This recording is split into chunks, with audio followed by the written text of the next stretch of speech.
Hey, it's TDA, and today we're going to be talking about logistics, specifically how to automate them, scale it up, as well as a couple of tips and tricks that you might not be aware of, so I'm happy to share those with you as well. However, before we get into that, I just want to say it's super cool to see my actual previous video showing up in the game itself, so that makes me a very happy little YouTuber, so thank you to the developers for doing that.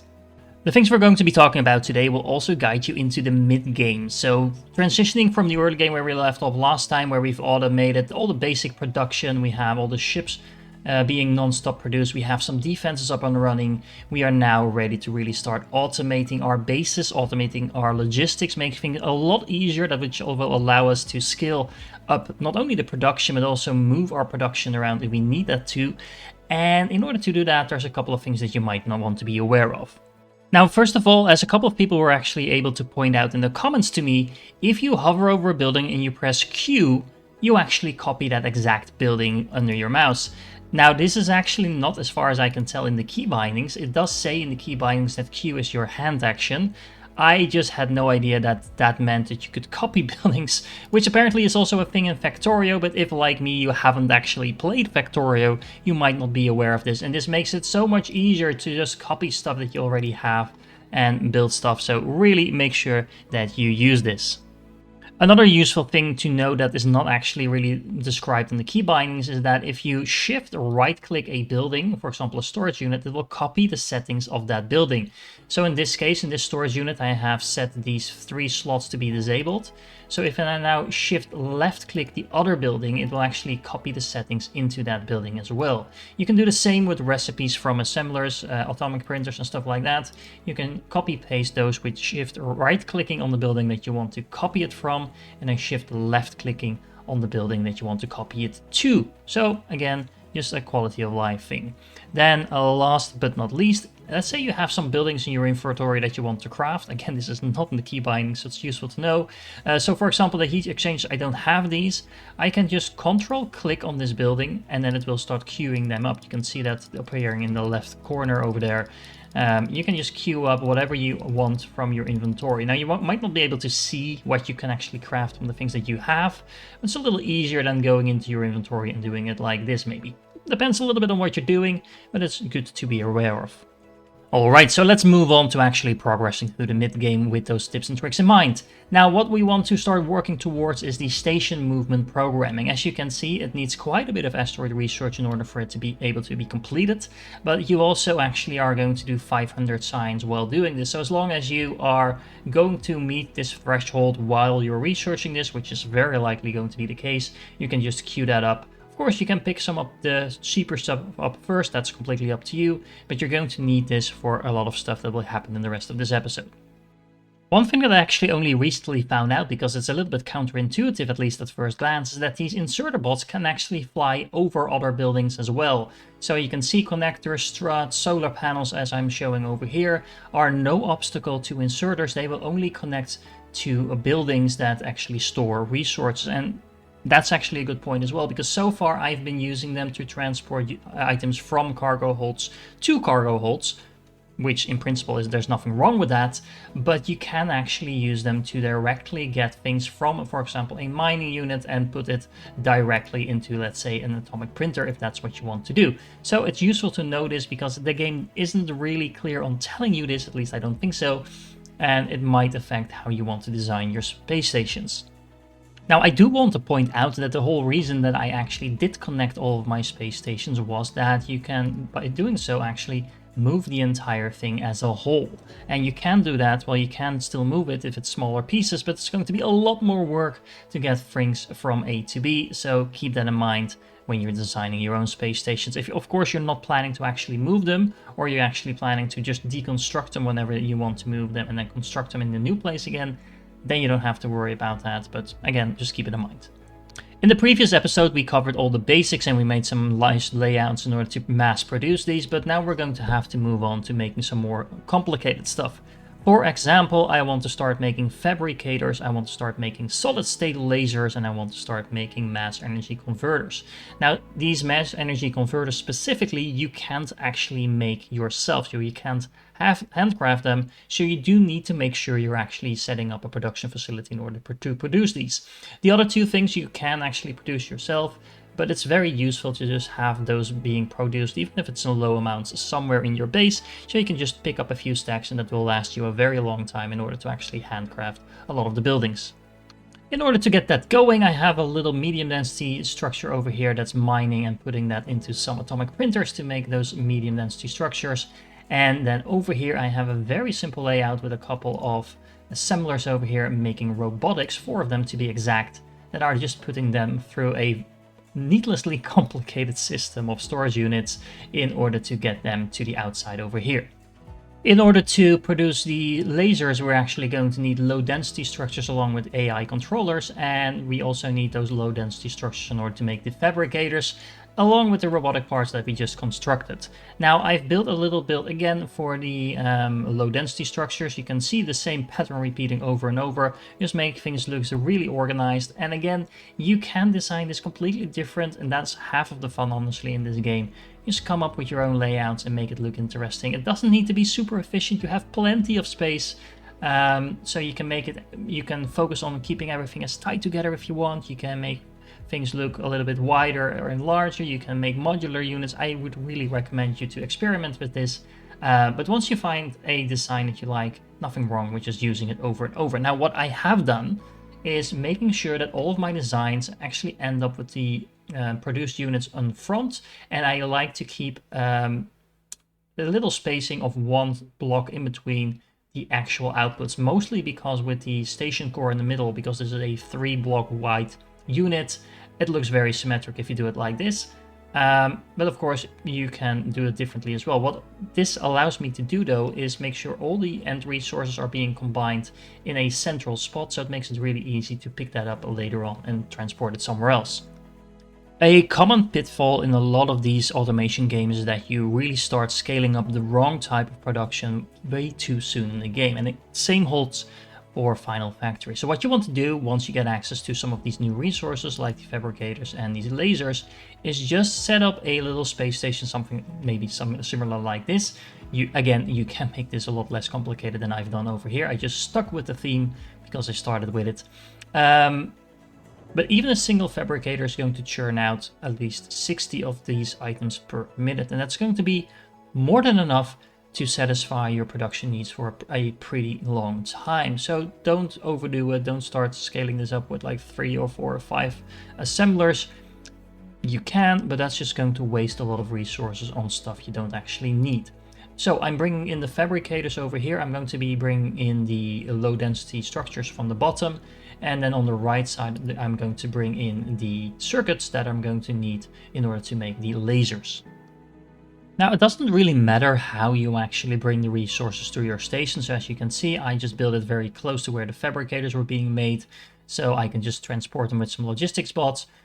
Just for the fun of it, I decided to do it with these cargo drones with the low density matrices, mostly because it's a little bit of a higher volume, but honestly, this is complete overkill. But there's a different way to do this as well. So for example, I need the circuits over here, but the circuits that I need are actually being produced all the way down here, because this is where my silicon is. Now, this is not that far away, honestly. I mean, we're not anywhere far on the map just yet, but it's at least far enough that making a logistics line with use of drones or inserters is just going to be inconvenient. However, there's a much cooler way to do this as well. And this is where space vessels come in. These are basically just going to be stations that you design in such a way that they mimic the functions of an actual spaceship. And you do that by putting in at least a command core, which will allow you to actually tell it where to go, in what order, how long to stay there and stuff like that, as well as a rocket adapter, which will act as an engine.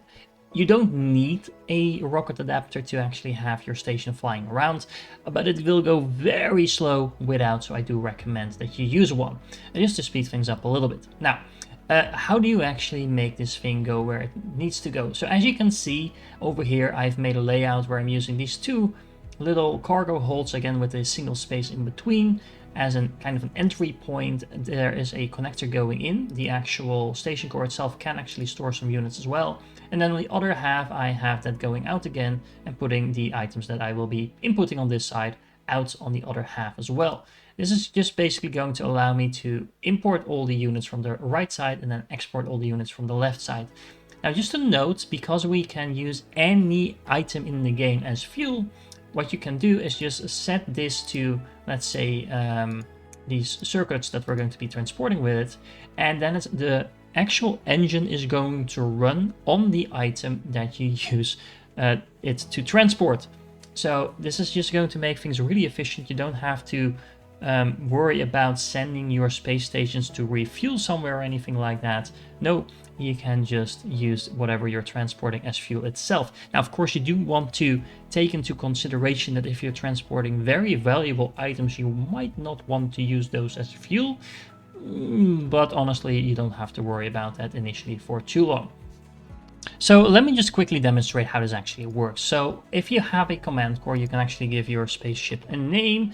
Let's make it very imaginative and let's call it a cargo hauler. And then you can start adding landing zones. This is super useful because basically, just like placing a space station, you can say, okay, this is the location where you're going to pick up your items. Now, these locations will be shown on the map like this. Again, they will get a random name, not very useful. So I would just say, okay, this is where I'm going to pick up my circuits, export. And so then I actually know what location this is referring to. And then I can say, okay, this is the first location, but we're going to need you to bring those things over here to this location in the top. I'm gonna need to move a little bit closer to actually place it down there, it seems. There we go. Then we have another location. So this is where the lasers are being produced. So this is the circuit board out lasers. There's probably a more sensible way to call this, but that's completely up to you. You can actually limit the amount of ships that can queue up here, but I would just put it at 0 because honestly, if you're sending a ship here, there's probably a reason why you're sending it here. So might as well just have a queue forming up. And then if we go back to an actual ship, you can actually select the core from quite a distance away, so that's not going to be a problem. You're going to want to add some conditions to this. And the conditions will basically tell the ship, okay, once you arrive here, what are you going to do? How long are you going to stay here? Now, you can tell it to completely empty its inventory or completely full its inventory.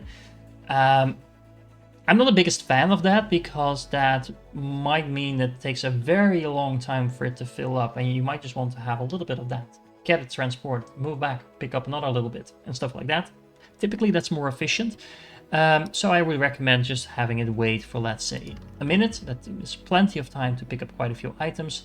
And then, of course, it's going to fly to the next station, and then it's also going to wait there for, let's say, a minute, and then it's just going to fly up and down. You can adjust those times based on your own preferences, also based on the actual time it takes you to get from A to B, how many items you actually need there and stuff like that.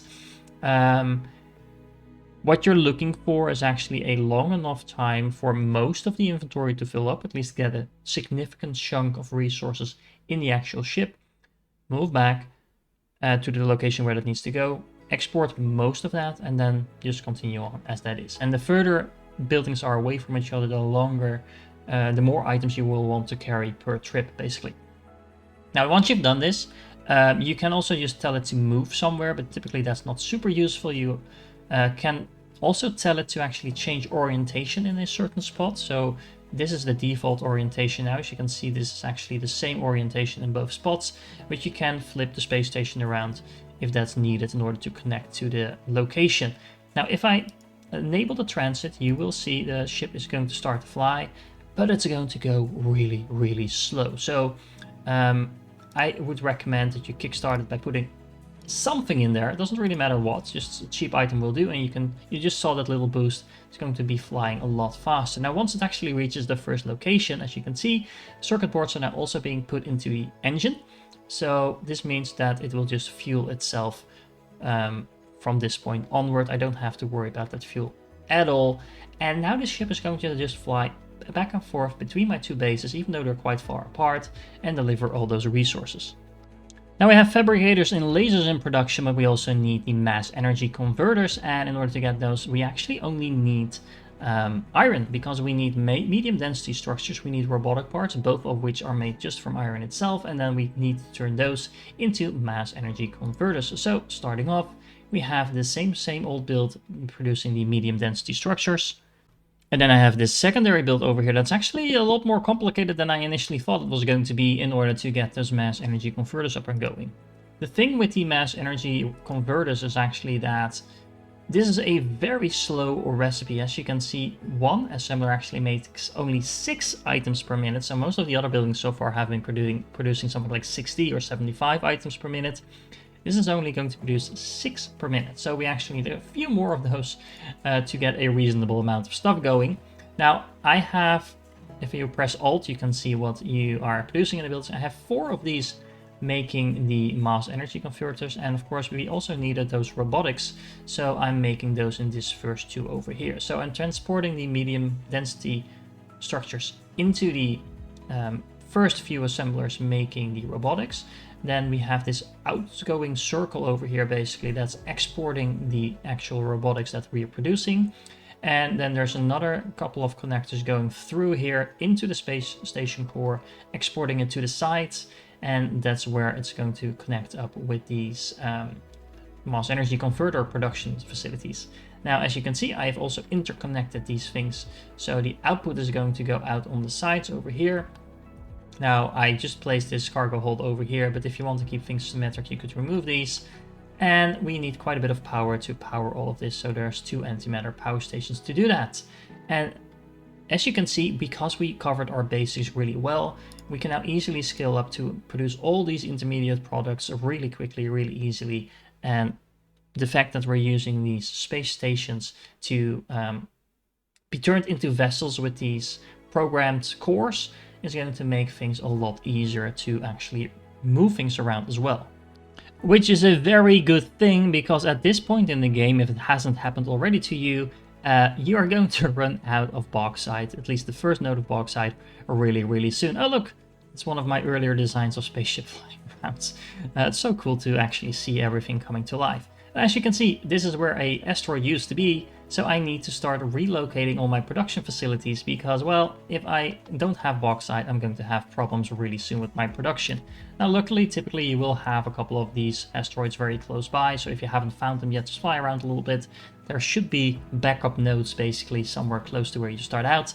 And by making sure that we have interconnected buildings, I can now easily say, okay, this is my first production sheet that's going to be producing that low density structures. I can just tell this thing to move and move it over here really easily.